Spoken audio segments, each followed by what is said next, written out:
ఒక ఊరిలో ఒక రైతు కుటుంబం నివసిస్తూ ఉండేది. ఆ రైతు పేరు సోమలింగం.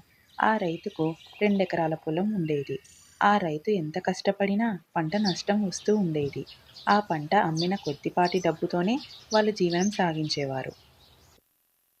అతనికి శివదేవుడంటే చాలా ఇష్టం. శివునికి ఎంత ప్రార్థించినా తన కష్టాలు తీరటం లేదని బాధపడ్డాడు.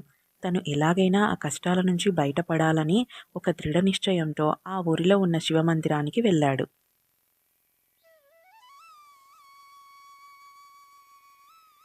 ఆ దేవుడిని ప్రాధేయపడ్డాడు. ఎందుకు తన కష్టాలు తీరటం లేదని అడిగాడు. ఎంతో ప్రాధేయపడ్డాక ఆ శివుడి స్వరం వినిపించింది. ఏమిటి నాయనా, ఏమైంది? ముందు ఆ రైతు భయపడ్డాడు. తర్వాత తేరుకొని తన కష్టాలన్నీ ఆ శివుడితో చెప్పుకున్నాడు. ఎలాగైనా తన కష్టాల నుంచి కాపాడమని ఆ శివుణ్ణి కోరాడు. నాయనా సోమలింగం, ఇప్పటి నుంచి వారంలోగా నీ పొలంలో ఒక వరం దొరుకుతుంది. ఆ వరం దొరకగానే నీ వచ్చి మళ్ళీ నన్ను దర్శించుకో. అలా ఆశీర్వదించగానే అతడు చాలా సంతోషపడ్డాడు. రాత్రి ఇంటికి వెళ్ళి పడుకొని మరుసటి రోజు లేవగానే ఆ దేవుడు చెప్పింది గుర్తుకు వచ్చి వెంటనే తన పొలానికి వెళ్ళాడు. ఎంతో వెతకసాగాడు. కానీ ఆ వరం ఏమిటో అతనికి కనిపించలేదు.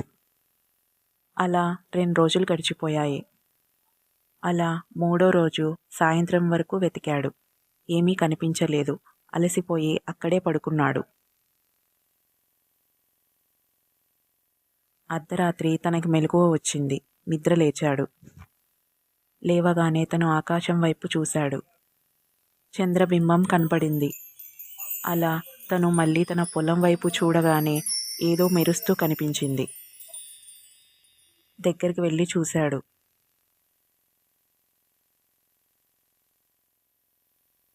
అది ఒక బంగారపు ఉంగరం. అది ఆ దేవుడే తనకు వరంగా ఇచ్చాడని వెంటనే ఆ ఉంగరం తీసుకొని మందిరానికి వెళ్ళాడు. ఆ ఉంగరం దేవుడి వైపు చూపిస్తూ ప్రార్థించాడు. ఇంతలో శివుడి స్వరం మళ్ళీ వినిపించింది. చెప్పు నాయనా. రైతు తనకు దొరికిన ఉంగరం గురించి చెప్పాడు. ఈ ఉంగరానికి అపురూప శక్తులు ఉన్నాయి. ఈ ఉంగరం ఉపయోగించి నువ్వు ఏమి కోరినా జరుగుతుంది. కానీ మొదటి నెలకు ఒక్క కోరిక మాత్రమే కోరుకోగలవు. ఈ ఉంగరాన్ని మంచి పనికి మాత్రమే ఉపయోగించాలి. చెడు పనికి ఉపయోగిస్తే నీవు చనిపోతావు. ఉంగరం శక్తి కూడా నశిస్తుంది. అదే ఉంగరం మంచి పనికి ఉపయోగిస్తే దాని శక్తులు పెరుగుతాయి. నీవు ఈ ఉంగరం ధరించినప్పుడు మనసు అదుపులో పెట్టుకోవాలి. నీవు కోపంతో కానీ, ద్వేషంతో కానీ, అసూయతో కానీ ఉండకూడదు. ఉన్నావంటే దాని శక్తి నశిస్తుంది. మంచి ఆలోచనలతో ఉంగరం శక్తి పెరుగుతుంది. కాబట్టి ఇది గుర్తుపెట్టుకొని నీ జీవనం సాగించు. ఆ మాటలతో ఆ రైతు శివదేవుడిని నమస్కరించి అక్కడి నుంచి సంతోషంగా వెళ్ళిపోయాడు. మరుసటి రోజు రైతు తన ఉంగరానికి ఉన్న శక్తిని ఉపయోగించి తన పొలాన్ని బాగు చేసుకోవాలని కోరుకోవాలనుకున్నాడు. ఇంతలో పక్కింటి సుజాత వచ్చి తలుపు తట్టింది. రైతు భార్య వచ్చి తలుపు తీయగానే పక్కింటి సుజాత బోరున విలపిస్తూ కనిపించింది. ఏమైందని అడిగారు. తమ దగ్గర డబ్బు ఎక్కువగా లేదని అప్పు చేసి మరీ పంట వేశారు. అయితే వర్షం కారణంగా పంట మొత్తం నష్టం వచ్చింది. ఈ విషయం తట్టుకోలేక తన భర్త పురుగుల మందు తాగి మూర్ఛపోయాడు. కాపాడమని అడిగింది. ఇంతలో సోమలింగం తన భార్య వెళ్ళి చూశారు. సోమలింగం సుజాత భర్త చెయ్యి పట్టుకొని చూడగా ఎటువంటి చలనం లేదు. చనిపోయాడని అర్థమైంది. ఈ విషయం సుజాతకు తెలిస్తే తట్టుకోలేదని తన పిల్లల గురించి కూడా ఆలోచించాడు. వెంటనే తన దగ్గర ఉన్న ఉంగరం గురించి గుర్తుకొచ్చింది. వెంటనే ఆ ఉంగరం సహాయంతో అతన్ని కాపాడాలనుకున్నాడు. వెంటనే తనని ఆసుపత్రికి తీసుకెళ్తానని చెప్పి తన ఎడ్ల బండిలో తీసుకెళ్లాడు. కొద్ది దూరం వెళ్ళాక అక్కడ ఆగి ఆ ఉంగరం సహాయంతో ఆ రైతుని బతికించాలని కోరాడు. కొద్దిసేపటికి అతడు లేచాడు. సుజాత భర్త చాలా ఆశ్చర్యపోయాడు. వెంటనే సోమలింగంని అడిగాడు. సోమలింగం ఆ ఉంగరం గురించి ఎవ్వరికీ చెప్పకూడదు అనే ఉద్దేశంతో అతడికి అబద్ధం చెప్పాడు. ఒక ప్రత్యేకమైన ఆకు ఉంది. ఆ రసాన్ని తాగించడం వల్ల నువ్వు బ్రతికావు అని చెప్పాడు. ఆ రైతుకి అనుమానం వచ్చింది. ఇందులో ఏదో రహస్యం ఉందని అనుకున్నాడు. ఎలాగైనా కనిపెట్టాలనుకున్నాడు. తరువాత సోమలింగంకి కృతజ్ఞతలు చెప్పి ఇద్దరు కలిసి ఇంటికి వెళ్ళారు. తన భర్తను చూడగానే సుజాత చాలా సంతోషపడింది. ఇదెలా సాధ్యమని అడిగింది. సోమలింగం ఆకు కథని సుజాతకు చెప్పాడు. సుజాత సంతోషించింది. ఆ తరువాత ఇద్దరు ఇంటికి వెళ్ళారు. ఇంటికి వెళ్ళాక సుజాత భర్త తనకు సోమలింగం పైన అనుమానం ఉందని, తను ఏదో రహస్యం దాస్తున్నాడని తన భార్యకు చెప్పాడు. సుజాత కూడా తనకు సందేహం ఉందని చెప్పింది. నువ్వు సోమలింగం భార్య దగ్గరికి వెళ్ళి ఆ నిజమేంటో కనుక్కో అని చెప్పాడు. మరుసటి రోజు సుజాత సోమలింగం వాళ్ళ ఇంటికి వెళ్ళింది. తన భార్య అమాయకురాలని, ఎలాగైనా నిజం బయట పెట్టాలని సుజాత మాటలు కలిపి ఆ విషయం అడిగింది. తనకు ఏమీ తెలియదని సమాధానం ఇచ్చింది సోమలింగం భార్య. ఎలాగైనా కనుక్కోమని చెప్పింది సుజాత. ఇంటికి వచ్చాక సోమలింగం భార్య తనని ఇలా అడిగింది. మీరు నిజం చెప్పండి, ఆ సుజాత వాళ్ళ భర్తను ఎలా కాపాడారు? తర్వాత సోమలింగం ఆ ఉంగరం గురించి చెప్పాడు.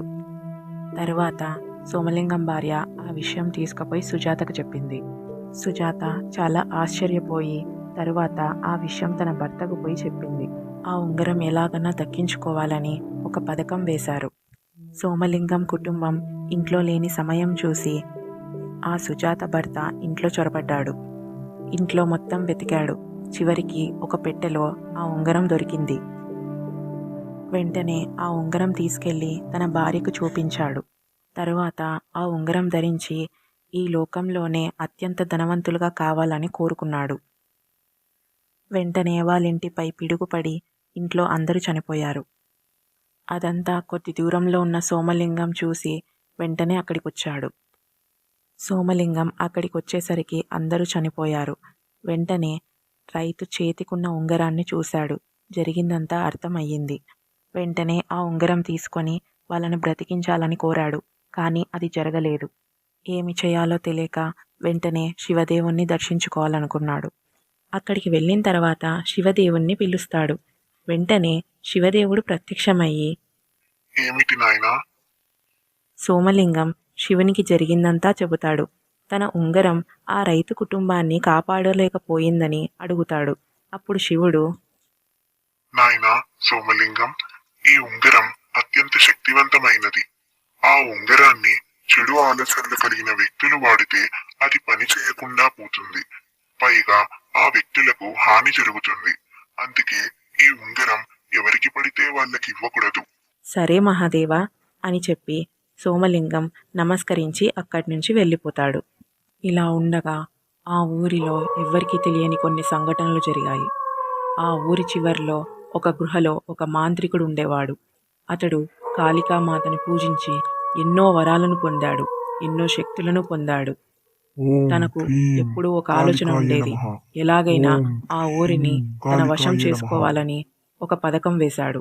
ఒక పౌర్ణమి నాడు అర్ధరాత్రి అడవిలోకి పోయాడు. అలాగే వెళుతూ వెళుతూ శ్మశానం వైపు వెళ్ళాడు.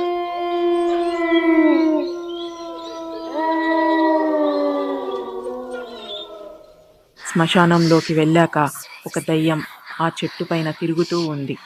వెంటనే మాంత్రికుడు ఆ దయ్యాన్ని వశం చేసుకోవాలని మంత్రించి తన ఆధీనంలోకి తెచ్చుకున్నాడు. తరువాత ఒక అమావాస్య రోజున తను ఆ ఊర్లో ఉన్న ఒక ఇంటికి వెళ్ళాడు.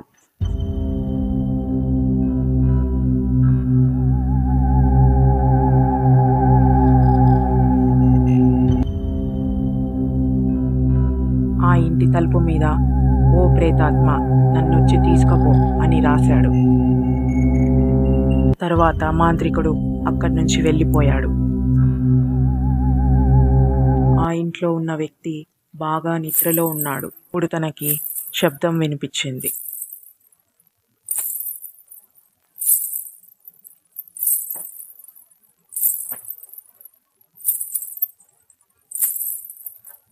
వెళ్ళి కిటికీ దగ్గర చూశాడు. ఏమీ కనిపించలేదు.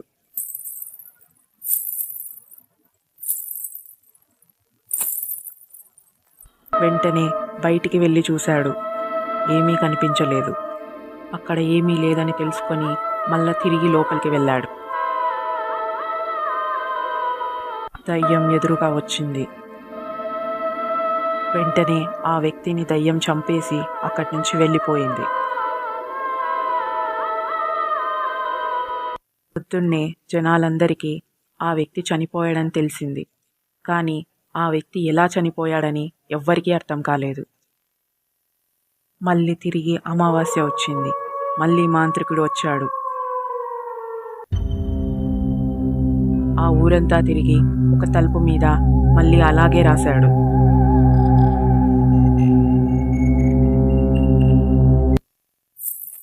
ఆ ఇంట్లో ఉన్న వ్యక్తికి ఏదో శబ్దం వినిపించింది.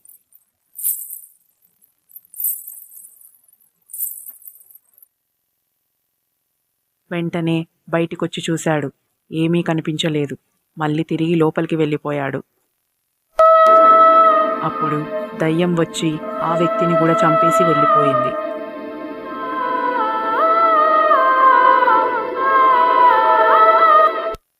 తర్వాత రోజు ఊర్లో ఉన్న జనాలందరికీ తెలిసిపోయింది. కానీ ఆ వ్యక్తులు ఎలా చనిపోతున్నారనేది ఎవ్వరికీ అర్థం కాలేదు. తర్వాత ఏం జరిగిందో తర్వాత భాగంలో చూడండి.